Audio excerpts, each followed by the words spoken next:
जैसा कि हम लोग जानते हैं इलेक्ट्रोस्टैटिक फील्ड जो होता है ये कंजर्वेटिव फील्ड होता है। 11th में जब हम लोग वर्क पावर एनर्जी पढ़ते हैं तो उसमें हम लोग पढ़ते हैं कंजर्वेटिव फोर्स और कंजर्वेटिव फील्ड के बारे में। 11th में ही एक चैप्टर पढ़ते हैं ग्रेविटेशन। तो हम लोग जानते हैं कि जो ग्रेविटेशनल फोर्स होता है या ग्रेविटेशनल फील्ड जो होता है ये कंजर्वेटिव फील्ड होता है ना।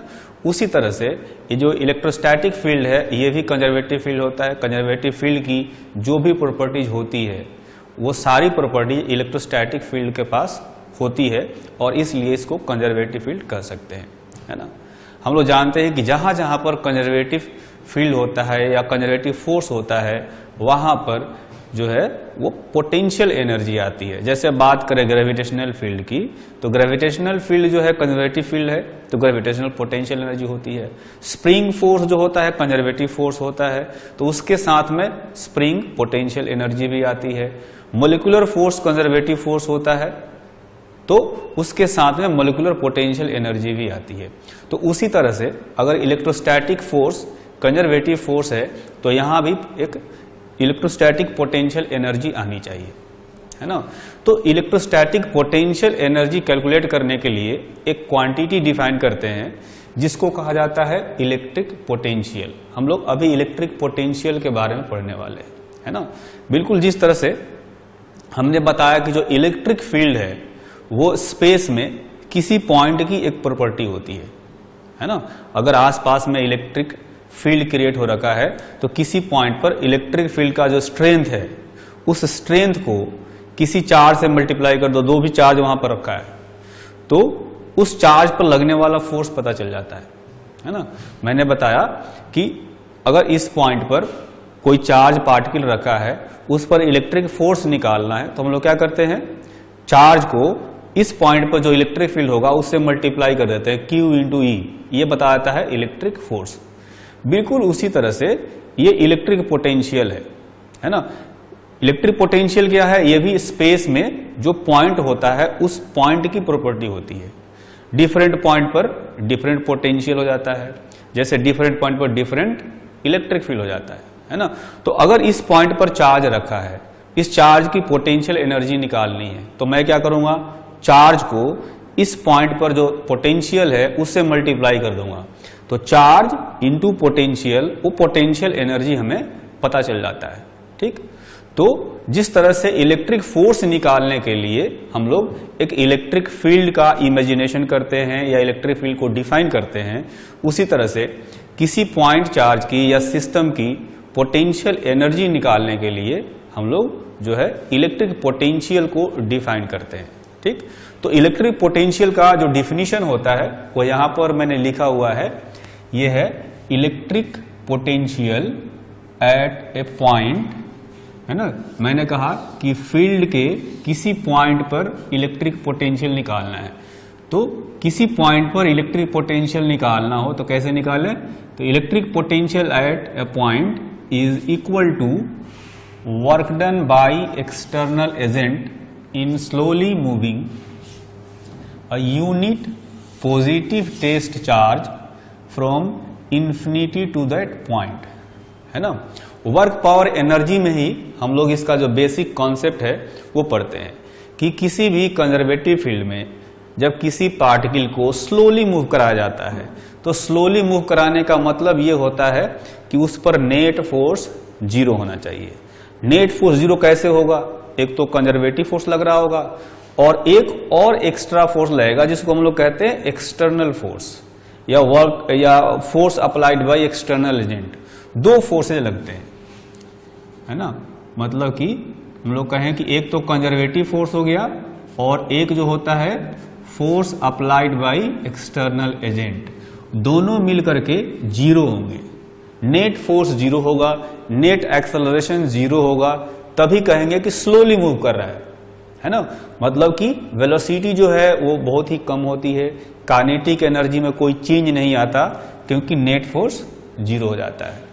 तो किसी कंजर्वेटिव फील्ड में जब कोई ऑब्जेक्ट स्लोली मूव करता है तो इसका मतलब ये होता है, तो यहां से कह सकते हैं एक्सटर्नल एजेंट का जो फोर्स होगा वो होना चाहिए equal to negative of conservative force. मतलब कंजर्वेटिव फोर्स और एक्सटर्नल एजेंट का फोर्स का मैग्नीट्यूड इक्वल होगा, लेकिन डायरेक्शन अपोजिट होता है, तभी दोनों एक दूसरे को कैंसिल करेंगे और नेट फोर्स हो जाएगा 0, है ना। तो इसमें कहा गया है कि किसी ऑब्जेक्ट को जो है इंफिनिटी से, यहां पर चार्ज है ऑब्जेक्ट के बदले में, यूनिट पॉजिटिव चार्ज को जो है इंफिनिटी से स्लोली उस पॉइंट तक लाने में एक्सटर्नल एजेंट जो वर्क करेगा वो इलेक्ट्रिक पोटेंशियल कहलाता है। ठीक है, तो यहां पर आप देख सकते हैं कि अगर कोई पॉइंट चार्ज रखा गया हो, जैसे कि एक पॉइंट चार्ज रख देते हैं, मान लेते हैं कि ये है सोर्स चार्ज। ठीक है, सोर्स चार्ज का मतलब है इसने इलेक्ट्रिक फील्ड क्रिएट किया हुआ है और इलेक्ट्रिक फील्ड के अंदर, है ना, ये चार्ज हो, कोई चार्ज जो है हमें रखना है, उसकी पोटेंशियल एनर्जी कैलकुलेट करनी है, तो उस पॉइंट पर हमें पोटेंशियल पता करना होगा जहां पर उस चार्ज को रखेंगे। तो पोटेंशियल पता करने का तरीका क्या बताया यहां पर? तरीका यह बताया कि एक यूनिट पॉजिटिव टेस्ट चार्ज लेंगे। हम लोग ऐसा करते हैं कि पहले एक पॉजिटिव टेस्ट चार्ज ले लेते हैं, ठीक है, बाद में Q का वैल्यू 1 रख देंगे, जैसा इसमें कहा गया यूनिट पॉजिटिव, तो पहले Q रख लेते हैं, बाद में Q की वैल्यू 1 कर देंगे। ठीक, तो देखेंगे कि ये जो सोर्स चार्ज है इस पर इलेक्ट्रिक फोर्स लगाएगा किधर? राइट ओवर डायरेक्शन में, रिपल्शन होगा, दोनों पॉजिटिव पॉजिटिव चार्ज है, तो रिपल्शन होगा। रिपल्शन का मतलब कि electric force right over direction में लगेगा, और जो इलेक्ट्रिक फोर्स है वही यहां पर कंजर्वेटिव फोर्स है। तो कंजर्वेटिव फोर्स इधर लग रहा है, ये लगेगा, मान लेता हूं कि यहां से ये x डिस्टेंस पर है ना, ये चार्ज जो है ये x डिस्टेंस पर है, उसको लाना कहां पर है? यहां से r डिस्टेंस पर। हमें इस पॉइंट पर पोटेंशियल निकालना है, पोटेंशियल को v से डिनोट करते हैं, इस पॉइंट पर पोटेंशियल निकालना है, तो इस चार्ज को इंफिनिटी से स्लोली मैं इधर ले आऊंगा, है ना।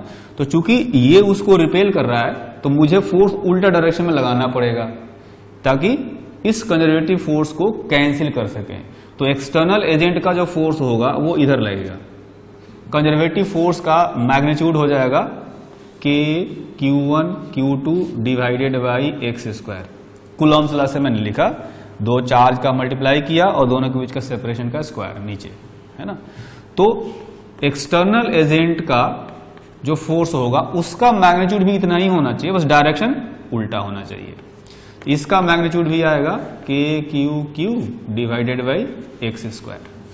ठीक, तो जैसा कि कहा गया कि जो पोटेंशियल होता है ये होता है work done by external agent, है ना।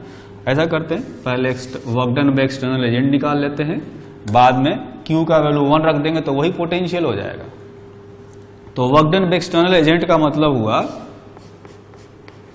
एक्सटर्नल एजेंट का फोर्स इनटू डिस्प्लेसमेंट। चूंकि देख सकते हैं कि एक्सटर्नल एजेंट का फोर्स जो है वो x डिपेंडेंट है, वेरिएबल फोर्स है, जैसे जैसे इंफिनिटी से इधर लाएंगे x वेरी करेगा तो ये फोर्स भी वेरी करेगा।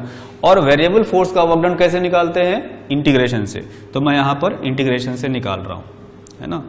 अब ये जो चार्ज है इसको इंफिनिटी से ले आना है इस पॉइंट तक, तो यानी कि इंफिनिटी से, इसमें x वेरिएबल है तो x की वैल्यू पहले इंफिनिटी होगी, शुरू में इंफिनिटी पर था, और बाद में यहां आएगा तो ये फाइनली x की वैल्यू r हो जाएगी। ठीक, अब जैसे जैसे उसको इधर लाएंगे तो ये x डिक्रीज हो रहा है, इसलिए ये जो dx है एक्चुअली में चेंज इन x है, स्मॉल चेंज इन x, तो यहां पर माइनस साइन लगाना चाहिए क्योंकि x डिक्रीज हो रहा है ना। अब एक्सटर्नल एजेंट का जो फोर्स है उसका मैग्नीट्यूड रखते हैं यहां पर k q q by x square minus dx infinity to r, ये हो गया। अब इसको इंटीग्रेशन करेंगे तो माइनस k q q, ये तो कांस्टेंट है, 1 बाई एक्स स्क्वायर का जो आएगा इंटीग्रेशन वो आएगा माइनस 1 बाई एक्स, लिमिट रखेंगे infinity to r।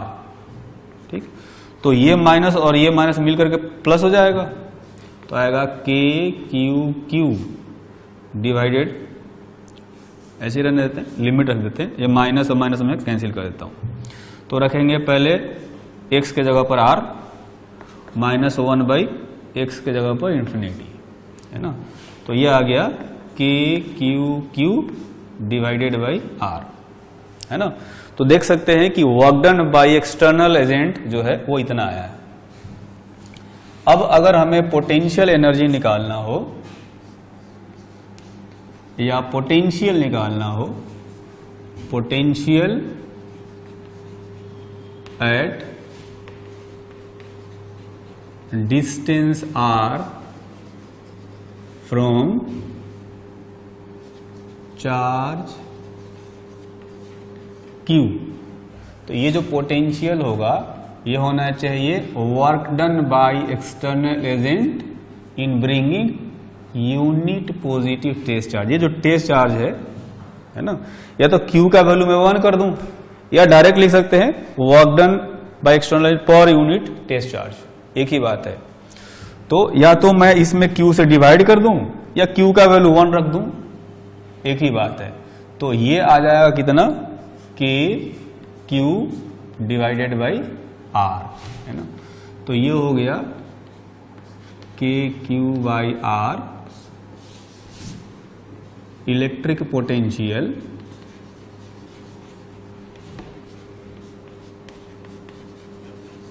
Due to a point charge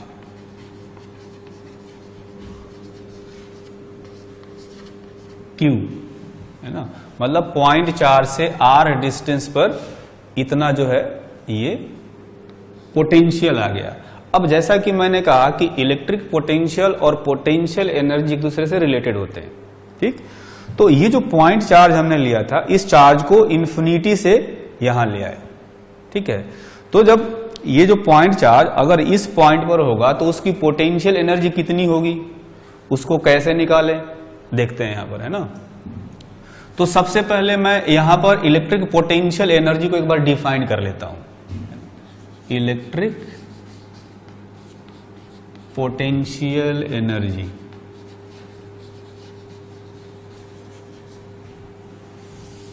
है ना, इसको डिफाइन करते हैं electric potential energy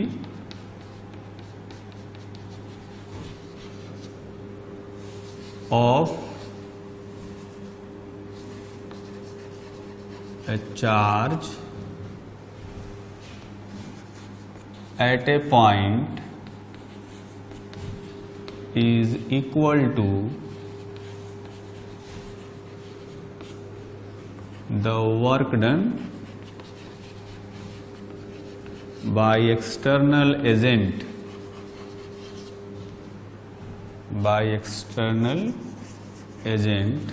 in slowly bringing it from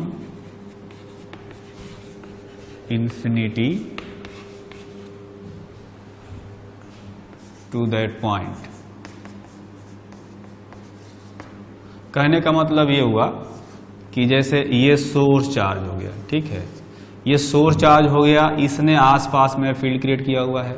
तो इसके फील्ड के अंदर सपोज r डिस्टेंस पर कोई पॉइंट याद रखा क्यों हमने, तो इस पॉइंट चार्ज की पोटेंशियल एनर्जी निकालनी है, ठीक है। तो इस पॉइंट चार्ज की पोटेंशियल एनर्जी निकालनी है तो उसका डिफिनीशन यहां बताया गया।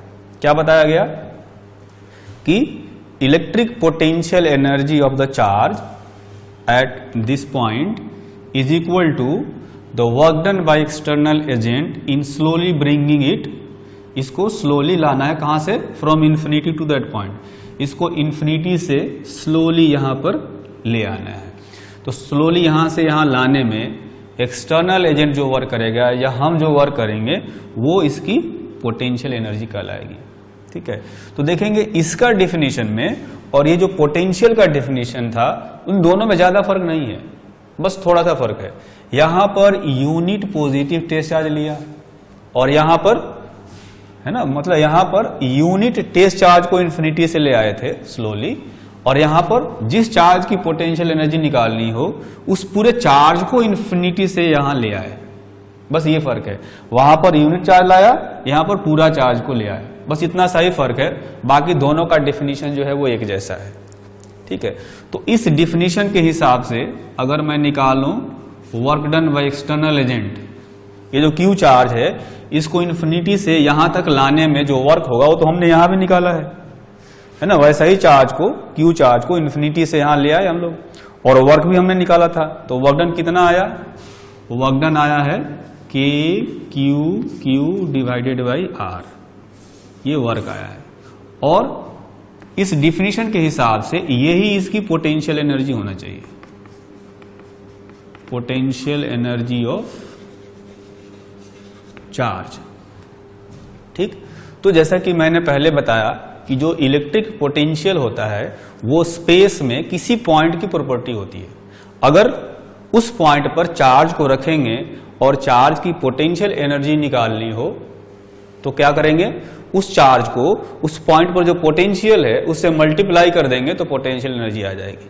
तो देखते हैं उस तरीके से, अगर मैं पोटेंशियल एनर्जी पोटेंशियल से निकालूं, जैसे ये चार्ज है Q और इस पॉइंट पर जो पोटेंशियल होगा V उससे मल्टीप्लाई कर देंगे, तो मल्टीप्लाई करने से देखेंगे ये Q हो गया, और यहां पर जो पोटेंशियल है, पोटेंशियल ध्यान रखना कि इसके कारण से, सोर्स के कारण से पोटेंशियल क्रिएट होता है। ये तो टेस्ट चार्ज है, इसके कारण से फील्ड क्रिएट हो रखा है, इसके कारण से पोटेंशियल क्रिएट हो रखा है ना। ये सोर्स चार्ज, इसने कुछ भी क्रिएट नहीं कर रहा, ये तो एक्सपीरियंस कर रहा है बस। तो हमने कहा कि इसके कारण से यहां पर जो पोटेंशियल है उस पोटेंशियल को इस चार्ज से मल्टीप्लाई कर दो, तो इस चार्ज की यहां पर पोटेंशियल एनर्जी आ जाएगी। पोटेंशियल एनर्जी एक्चुअली में पोजीशन डिपेंडेंट होती है, अलग अलग पॉइंट पर इस चार्ज को ले जाएंगे तो अलग अलग पोटेंशियल एनर्जी आएगी। ठीक है, तो इसलिए पोटेंशियल भी अलग अलग पॉइंट पर अलग होता है ना। तो यहां तक करके देखते हैं, ये जो पोटेंशियल आया है, पोटेंशियल की वैल्यू हमने निकाला था, ये आया था के क्यू बाई आर। तो देख सकते हैं कि ये वाली पोटेंशियल एनर्जी जो आई वो जो ऊपर आया था उसके बराबर ही आ गया, है ना। तो एक्चुअली में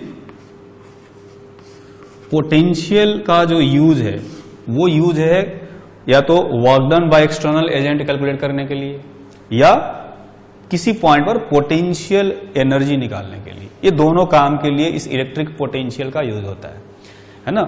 हमने ग्रेविटेशन चैप्टर में भी ग्रेविटेशनल पोटेंशियल के बारे में पढ़ा है, जैसे कि ये चौक है ना, तो इस चौक को मैं धीरे धीरे ऊपर ले जाता हूं तो इसकी पोटेंशियल एनर्जी बढ़ती है।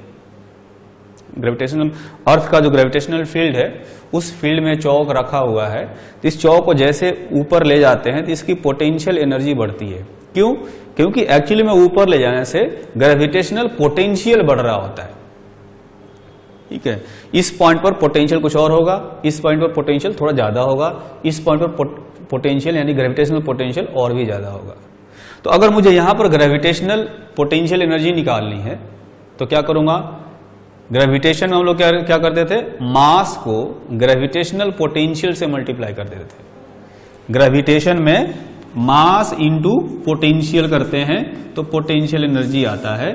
इलेक्ट्रोस्टैटिक्स में मास के जगह पे चार्ज आ जाता है, तो चार्ज इंटू इलेक्ट्रिक पोटेंशियल से मल्टीप्लाई करते हैं तो पोटेंशियल एनर्जी आ जाता है। ग्रेविटेशन में mass into gravitational potential is equal to gravitational potential energy. Electrostatics में charge into electric potential is equal to electric potential energy. एक जैसा कहानी है दोनों का। तो एक्चुअली में जो इलेक्ट्रोस्टैटिक्स की थ्योरी है वो सारी थ्योरी जो है वो ग्रेविटेशन में जो है वो यूज होती है। बिल्कुल दोनों की थ्योरी जो है वो एक जैसी है। इसीलिए स्पेशली कोटा में जो है हम लोग पहले इलेक्ट्रोस्टैटिक्स चैप्टर पढ़ाते हैं, उसके साथ में ग्रेविटेशन का चैप्टर पढ़ाते हैं। ग्रेविटेशन जो है 11th में नहीं पढ़ाते, पहले इलेक्ट्रोस्टैटिक्स पढ़ाते हैं, उसके सारे जो फॉर्मूले होते हैं, डेरिवेशन जो होते हैं वो बिल्कुल मिलते जुलते हैं ग्रेविटेशन से। तो वैसे ही डायरेक्टली जो है फॉर्मूले रिलेट करके बता दिए जाते हैं। अगर ग्रेविटेशन पढ़ने में एक्चुअली में एक एक डेरिवेशन करके पढ़ेंगे तो 1 हफ्ता लगेगा, लेकिन इलेक्ट्रोस्टैटिक्स पढ़ने के बाद जब रिलेट करके बताते हैं तो वो 2 या 3 लेक्चर में ग्रेविटेशन चैप्टर खत्म हो जाता है। ठीक है, तो यहां पर हमने क्या पढ़ा? एक तो पोटेंशियल के बारे में पढ़ा, इलेक्ट्रिक पोटेंशियल और इलेक्ट्रिक पोटेंशियल एनर्जी, है ना। अब जो है जैसे इलेक्ट्रिक डाइपोल होता है, इलेक्ट्रिक डाइपोल के कारण से किसी पॉइंट पर पोटेंशियल निकालना हो या किसी दूसरे चार्ज की पोटेंशियल एनर्जी निकालनी हो तो भी हम लोग निकाल सकते हैं। तो जैसा कि आपने देखा, हमने एक पॉइंट चार्ज के कारण से इलेक्ट्रिक पोटेंशियल कैलकुलेट किया है ना, वो आया था KQ/R। तो पहले हमने कैलकुलेट किया electric potential due to a point charge. ये पॉइंट चार्ज है जो कि सोर्स चार्ज है, ठीक है ना। इसने अपना आसपास इलेक्ट्रिक फील्ड क्रिएट किए हुए है और यहाँ पर पोटेंशियल इतना है, ठीक। उसी तरह से जैसे इलेक्ट्रिक डाइपोल होता है, तो इलेक्ट्रिक डाइपोल भी अपने आसपास में इलेक्ट्रिक फील्ड क्रिएट करता है, इलेक्ट्रिक पोटेंशियल क्रिएट करता है। तो इलेक्ट्रिक फील्ड तो हमने पहले कैलकुलेट किया था, अब हम लोग इलेक्ट्रिक पोटेंशियल कैलकुलेट करेंगे। सबसे पहले कैलकुलेट करेंगे एट एक्सियल पॉइंट, है ना। जैसे मान लेते हैं कि ये निगेटिव चार्ज है और ये हो गया पॉजिटिव चार्ज, दोनों के बीच का जो सेपरेशन है ये 2 है। सेंटर से मान लेते हैं कि R डिस्टेंस पर कोई पॉइंट है यहां पर, और यहां पर हमें पोटेंशियल निकालना है, ठीक है। जैसा कि मैंने बताया था कि एक्सिस इसको कहा जाता है, दोनों चार्ज के लाइन ज्वाइनिंग को। तो इस पॉइंट पर अगर पोटेंशियल निकालना हो तो दोनों चार्ज के कारण से इंडिविजुअली निकाल करके ऐड कर देंगे उसको। तो ये जैसे पॉजिटिव चार्ज है, इसके कारण से यहां पर पोटेंशियल आएगा। ये वाला फॉर्मूला मैं यूज करूंगा, ये चूंकि पॉइंट चार्ज के लिए ही फॉर्मूला था, तो ये दोनों भी पॉइंट चार्ज है, तो इनके कारण से और पोटेंशियल निकालेंगे। पहले इस पॉइंट चार्ज के कारण से निकालते हैं, तो ये आएगा KQ डिवाइडेड बाई डिस्टेंस, यहां से यहां तक का डिस्टेंस। तो जैसे कि हमने कहा ये A है और ये है, टोटल 2A है, तो इस चार्ज से ये जो डिस्टेंस होगा ये आना चाहिए R माइनस A। तो पोटेंशियल आएगा KQ डिवाइडेड बाई यहां से फील्ड पॉइंट का डिस्टेंस, यानी कि R माइनस A। उसी तरह से इस चार्ज के कारण से भी यहां पोटेंशियल निकालेंगे, क्योंकि ये निगेटिव चार्ज है, तो लिखेंगे K minus Q divided by यहां से डिस्टेंस। तो यहां से डिस्टेंस आप देखेंगे तो ये हो जाएगा, ये डिस्टेंस R है, सॉरी ये A है और ये R है, तो ये R प्लस A हो जाएगा, है ना। तो ये हो गया R प्लस A। अब जो है इसमें से हम लोग क्या करते हैं कि ये KQ कॉमन ले लेते हैं, तो बचेगा 1/R minus A minus 1/R plus A। इसको और सिंप्लीफाई करेंगे, इन दोनों का LCM लेंगे तो नीचे आएगा R² माइनस A², ठीक है। यहां आएगा R plus A minus R plus A, तो यहां से R कैंसिल हो गया, है ना। तो बचेगा यहां पर 2KQA, या इसको थोड़ा सा अलग तरीके से लिखते हैं K into 2QA divided by, अब इन दोनों में से जैसे कि हमने पहले भी कहा था डाइपोल जब पढ़ रहे थे कि जो R होता है, फील्ड पॉइंट का जो सेपरेशन होता है वो A से बहुत बड़ा होता है, मतलब R is very very greater than A। तो उस केस में ये जो A है इसको हम लोग नेग्लेक्ट कर देंगे, तो नेग्लेक्ट करेंगे तो ये नीचे R² रह जाएगा, है ना। तो देखेंगे कि ये K है और ये एक्चुअली में डाइपोल मोमेंट होता है P, KP/R², KP/R²। ये आ गया पोटेंशियल कहां पर, एक्सियल पॉइंट पर। ये कहेंगे कि पोटेंशियल जो है ये एक्सियल पॉइंट पर आ गया। इसको मैं यहां पर लिख देता हूं, किसी भी एक्सियल पॉइंट पर जो पोटेंशियल होता है वो होता है KP/R²। ध्यान रखना है कि जो पोटेंशियल होता है ये एक स्केलर क्वांटिटी होता है ना। स्केलर इसलिए क्योंकि बाय डेफिनेशन ये work done by external agent है, तो वर्क डन हमेशा स्केलर होता है, तो ये भी स्केलर होता है, इसका कोई डायरेक्शन नहीं होता है, ठीक। तो यहां पर हमने कैलकुलेट किया electric potential eight axial point. अब कैलकुलेट करेंगे electric potential at equatorial point. Equatorial point का मतलब वो जैसे ये नेगेटिव चार्ज है और ये पॉजिटिव चार्ज है, दोनों को ज्वाइन करने वाला ये लाइन है, परपेंडिकुलर बाइसेक्टर पर कोई पॉइंट है यहाँ पर हमें इलेक्ट्रिक पोटेंशियल निकालना है। ये डिस्टेंस हो गया A, ये भी A और ये R। तो इस पॉइंट पर दोनों चार्ज के कारण से पोटेंशियल निकालेंगे, है ना, इक्वेटोरियल पॉइंट पर। तो ये पॉजिटिव चार्ज है, इसके कारण से पोटेंशियल आएगा के क्यू डिवाइडेड बाई ये जो डिस्टेंस है, ये डिस्टेंस आएगा r square plus a square, ये वाला डिस्टेंस भी आएगा r square plus a square का रूट, है ना। दोनों जो सेपरेशन है ये बराबर है। और यहां पर भी जो फॉर्मूला है पॉइंट चार्ज वाला फॉर्मूला लगाएंगे, जो यहां पर फॉर्मूला था, यानी के चार्ज और चार्ज से फील्ड पॉइंट का डिस्टेंस, यह आएगा r square plus a square का रूट, और ये निगेटिव चार्ज है तो इसके कारण से पोटेंशियल लिखेंगे k minus q divided by r square plus a square का रूट। ये देखेंगे टोटल हो जाएगा 0, यानी इक्वेटोरियल पॉइंट पर कोई भी पॉइंट लेंगे इक्वेटोरियल लाइन पर तो वहां पर पोटेंशियल आएगा 0। ठीक, अब किसी जनरल पॉइंट पर निकालते हैं। तो जनरल पॉइंट पर जैसे मान लेते हैं ये पॉजिटिव चार्ज है, ये निगेटिव चार्ज है, ये मिड पॉइंट हो गया, यहां से r डिस्टेंस पर थीटा एंगल पर कोई पॉइंट है। अब यहां पर हमें पोटेंशियल निकालना है। ठीक, तो बिल्कुल जैसे इलेक्ट्रिक फील्ड हमने कैलकुलेट किया था उसी तरह से कैलकुलेट करेंगे। यहां पर जो इलेक्ट्रिक डायपोल होता है P इधर होता है, इसके दो कंपोनेंट लेंगे, एक आएगा इधर, यह आएगा P cos थीटा, एक आएगा इधर P sin थीटा। ठीक है, तो ये अब इस P को भूल जाएंगे, इसके दो कंपोनेंट ले लेते हैं, इनके बदले में ये दो कंपोनेंट आया है ना, इस P के बदले में। तो अब इसकी वजह से नहीं निकाल करके इन दोनों कंपोनेंट की वजह से यहां निकाल लेंगे तो उस डायपोल की वजह से आ जाएगा। तो यहां पर अगर हमें पोटेंशियल निकालना है तो पहले निकालेंगे इसकी वजह से। इसके लिए क्या है, इसके लिए ये जो पॉइंट है वो एक्सियल पॉइंट है, तो एक्सियल पॉइंट वाला फॉर्मूला यूज करेंगे, मतलब एक्सियल पॉइंट वाला फॉर्मूला यूज करेंगे इस डायपोल की वजह से, और इस डायपोल के इक्वेटोरियल पॉइंट पर है तो इसके लिए, इस डायपोल के लिए इक्वेटोरियल वाला फॉर्मूला यूज करेंगे, है ना। तो एक्सियल वाला फॉर्मूला जो है P cos थीटा की वजह से, एक्सियल का फॉर्मूला देखें यहां पर, ये है K dipole moment by r square, distance का स्क्वायर।